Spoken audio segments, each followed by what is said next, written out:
All right, for just the fourth time since the year 2000, NC State comes to Winston-Salem and they get a win. 2001, 2015, 2023, and now 2025. And this was a dominant performance for the defense in the second half, 34-24, where the defense didn't allow Wake Forest to score at all in the second. Very similar to last week, right? Where they're down 10 at half and gave up, I think just a touchdown to Virginia in the second half. And in this one, it's a 17-0 shutout in the second half. But the beginning of the game had everything you were worried about, right?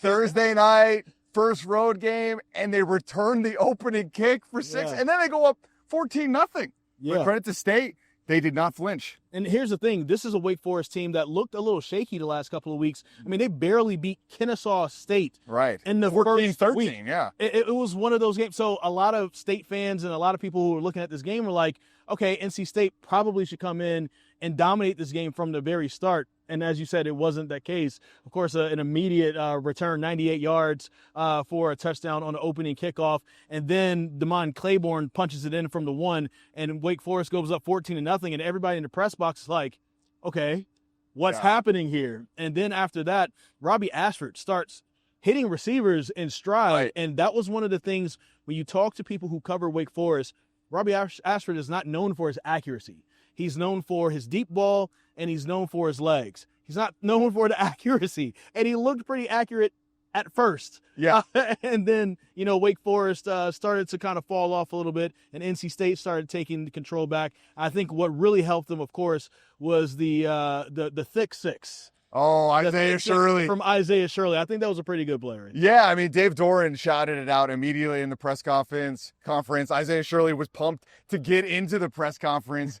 I love it, too, because, he's a former tight end. Yeah. I didn't realize he actually played a little bit of tight end his freshman year at NC State, played tight end in high school. So when you see that 88 coming at you, it's coming at you for a reason. And he was like, I just kind of blacked out while I was running, just focusing on staying up. He almost fell a few times. So you got to love the thick six. And yeah, it kind of changed the game. I would say it changed the game. But when you talk to NC State, they weren't even really worried because they had come back last week. And this is a team that has learned their lessons from last year when they lost so many one-score games, when they weren't able to finish in so many games, specifically Wake Forest last year, who beat them 34-30 at Carter Finley Stadium. And this year's team has been different from the jump. Dave Doran sold it to us all offseason, and you're kind of like, this is just coach speak. Of course he loves his team. But we are seeing it play out on the field in real time. This is looking like the makings of something potentially special from the Wolfpack. Yeah, and it could be pretty good for them. We were just talking about their schedule. I mean, basically in their first 6 games, they only leave the state of North Carolina one time to go to Virginia, and that's just over the state line, a little bit more towards the west. So it's not even that long of a trip for them as they have Duke next week, and of course Virginia Tech and Campbell. But a pretty nice opening schedule for them as they can probably get on a roll. If you're a Wake Forest fan, I think you come out of here looking like, okay, our team looked a little bit better than maybe what we thought they'd end up being. One of the things I learned from talking to folks who cover Wake Forest is that Jake Dickard told his guys at the beginning of the year, there are the 3 games that I'm focusing on that we need to win. That's NC State, that's Carolina, and that's Duke. He understands the assignment. He understands he wants to win the state. The state championship is what they call it. And so that's why their guys came out so hot.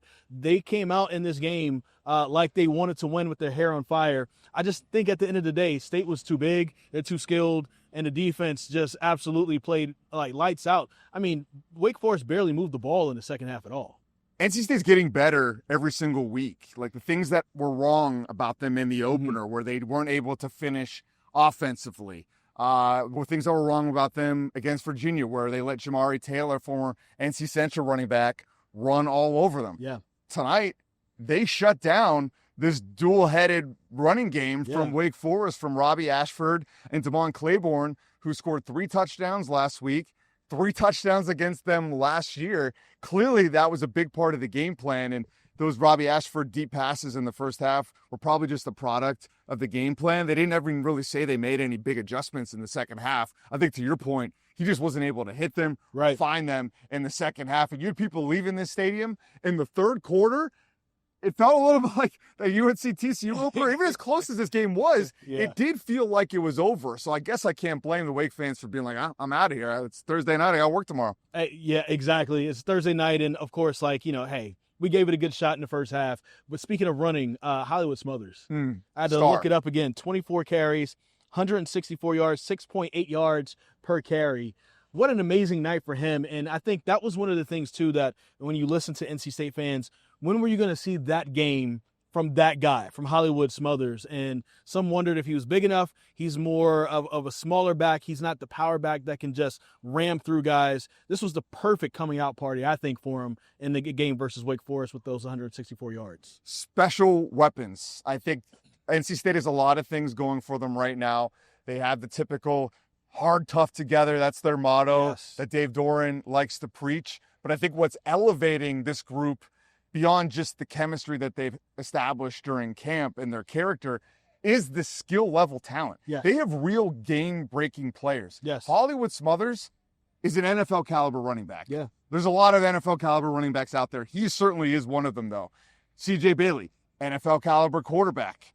Potentially, it's someday maybe a first-round quarterback. Noah Rogers.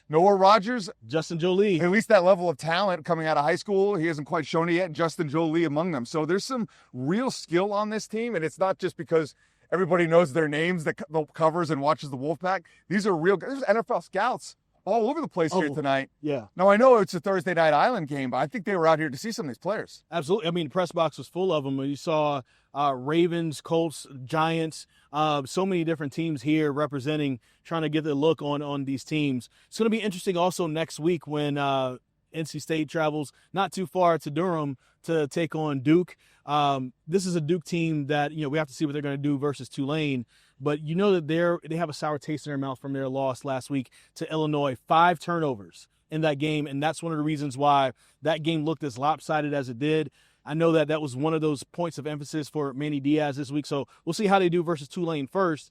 But heading into NC State, same idea here with Wake Forest. It's an in-state rivalry. You don't want to lose against that team. You want to make sure you come away with that win, and that's one of those things that Duke has tried to dominate with. NC State has tried to dominate with as well. So the good thing for NC State, they have an extra few days to get rested and prepare for that game versus Duke, which is going to be tough for their offense for sure. Dave Doran walking out of the press conference tonight goes, "Enjoy your weekend, everybody." I know I will.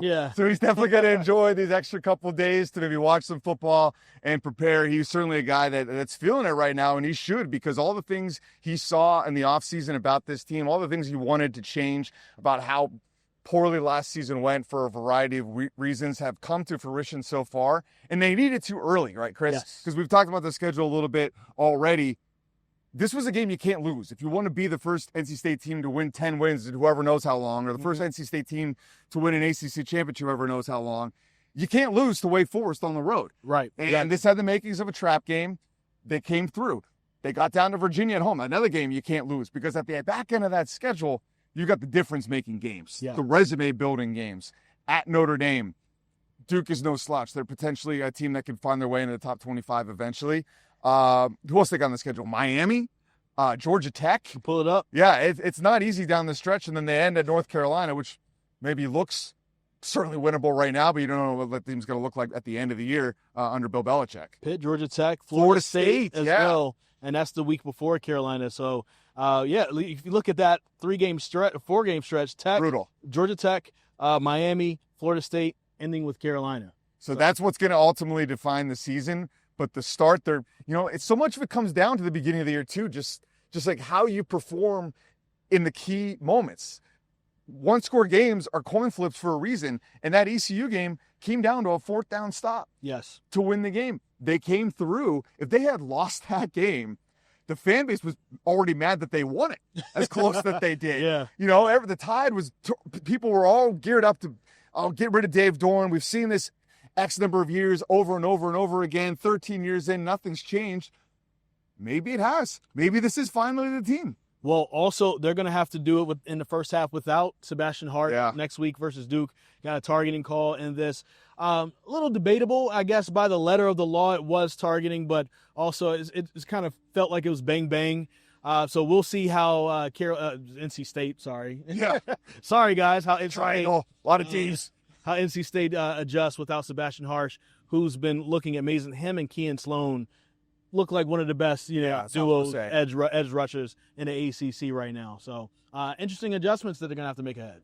Yeah, I love Kean Sloan. I love Sebastian Harsh. They really knocked it out of the park in the transfer portal, taking those trips out west to bring those guys in here. I thought Caden Fordham, who had a little bit of a tough game against Virginia, performed much better tonight. I think if there's an area to improve, because like I said, they've improved pretty much a lot of their weaknesses every single game. The one that's probably lacking right now is the pass rush still. Now, maybe some of that tonight was part of the game plan to contain a mobile QB like Robbie Ashford was running, running the read option where you kind of have to stay in your lanes. But that's really the secret sauce is like the defense has been great situationally. The defense has been great in the second half. If they could get a little bit more pass rush, put 4 quarters together, I mean, what more can you want? Did it very well in the home of Krispy Kreme donuts. Wolfpack made sure that the Wake Forest Demon Deacons put up a donut in the second half by shutting them out and ended up winning 34-24. I guess that'll do it for us right here in Winston-Salem. They put a little extra hot sauce on it too, and this is the home of Texas Pete too. So I did throw everything in. You're making me hungry, Chris. I stopped at Waffle House on the way home from Charlotte the other night, so we might have to. Is Krispy Kreme open at this hour? Maybe not. Maybe not. Taping is at 12:33. We're about to find out. All right, we'll find out. Maybe a Waffle House. Maybe also a Sheetz. I know Sheetz. All of the above. Yes. Good night, everybody from Winston-Salem.